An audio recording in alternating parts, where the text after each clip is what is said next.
एक घटना घटी, कोई भी रिवेंज आपसे लेता है, तो ऐसे रिवेंज नहीं लेना चाहता। मतलब कोई आपके साथ बुरा करता है, तो ऐसे ही अनायास बुरा नहीं करता है। ज़रूर उसके पहले कुछ अपेक्षा होती है।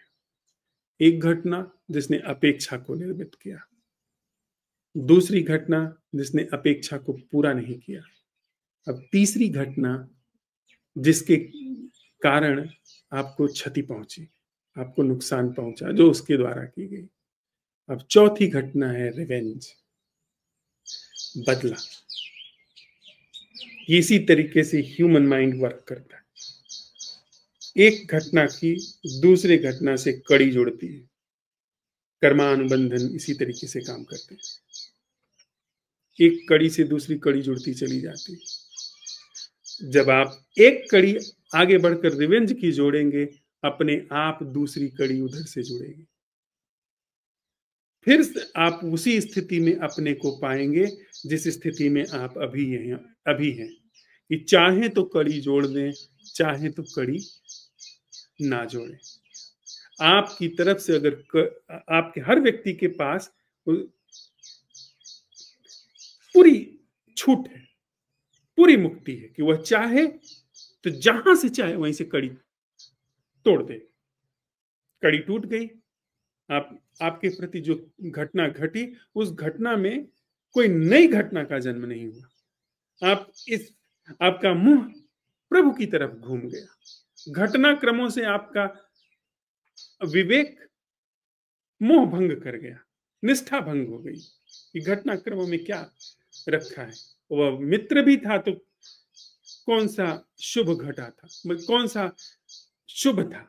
मित्र की घटना भी शुभ नहीं है, शत्रु की घटना तो कैसे शुभ है। वो जब मित्र ही था तब भी शुभ नहीं था। मित्र कोई है तो भी श्रेयस्कर नहीं, तो शत्रु से क्या श्रेय की यात्रा हो सकती है। कौन सी उसमें घटना घटनी घटानी। ये विवेक, ये प्रज्ञा की धार है, यह पौरुष है। पौरुष वह थोड़ी है कि कोई आपकी चुगली करता है जाकर के आप कॉलर पकड़ लीजिए। वह तो कुछ किसी की भी आप चुगली करिए, कोई कितना भी कमजोर है वो जानेगा तो 10 गाली आपको देगा। किसी को आप गाली गलौज दीजिए, पलट करके गाली देगा। तो खींच लाया आपको घटनाक्रमों की कड़ी में। सामर्थ्य तो ये है, शूरवीर का ढंग ये है कि कड़ी को वहीं समाप्त कर दिया जाए, वहीं अंत हो जाए, वहीं रुख जो है वह मुड़ करके प्रभु की तरफ हो जाए कि प्रभु वह क्या है जो घटनाक्रमों से मुक्त है, वह क्या है जो घटित नहीं होता है। यह तो घटित हुआ मुझको, वह क्या है जो घटित होने से मुक्त है।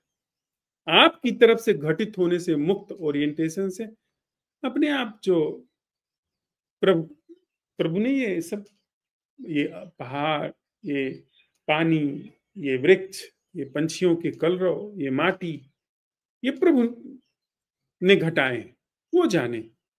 आप हम बीच से हट जाते हैं, समाप्त हो जाते हैं। प्रभु का घटाया जरा शोभा देता है। प्रभु ने सागर घटाए हैं, प्रभु ने झील घटाई है, वो जाने। लेकिन जब हम आप घटाते हैं तो वल्गर होता है, विभत्स होता है। हम आप मित्र घटाते हैं, वो विभत्स होता है। हम आप प्रेम को छू देते हैं, वो घिनौना हो जाता है।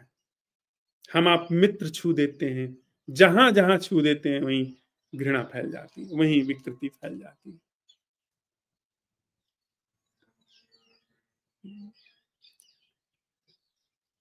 तो बेहतर ये है कि अपने भीतर थोड़ा पौरुष लाइए, सामर्थ्य, उपेक्षा को अवसर दीजिए। कोई भी व्यक्ति जिसने तिल भर भी आत्मा में डुबकी लगाई है, अनायास डुबकी नहीं मिलती है। घटनाक्रम के ढर्रे, ढंग, ढांचे वो ऐसे पीछा नहीं छोड़ते हैं। कौन सा ऐसा अपमान है जो कबीर ने नहीं झेला है? झेला जाएगा। कोई भी अगर प्रभु की तरफ मुड़ेगा, गाहे बगाहे, पीछे से प्रत्यक्ष अप्रत्यक्ष सब ढंगों से उसको घेरा जाएगा। कभी लुभाकर, कभी धमकाकर उसको घेरा जाए। जो साधु चित्त है, जो साधु का मतलब जो सध रहा चित्त है, वह घटना क्रमों में नहीं उलझता, घटना क्रम की कड़ियों में नहीं फंसता। वह अपने भीतर उसको अवसर देना शुरू करता है जो घटा नहीं है, जो नीचे नहीं उतरता है, उसको अवसर देता है। कबीर साहब कहते हैं कि ऐसो ठाकुर से ये उबरिए जाकी छां, कि अगर ठाकुर ही सेना है, अगर शरण ही जानी है, तो ऐसो ठाकुर से ये उबरिए जाकी छां, कि जिसके शरण में उबर जाइए, मतलब ऐसा ठाकुर जिसकी ठकुरई के ऊपर कोई ठकुरई ना हो।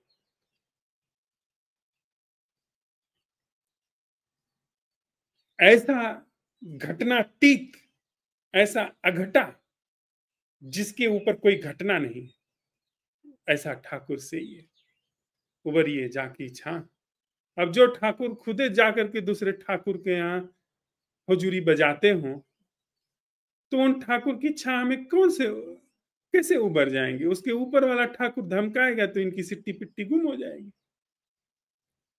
अगर ठाकुर ही सेना है, तो ऐसो ठाकुर से ये उबरिए जाकी छां।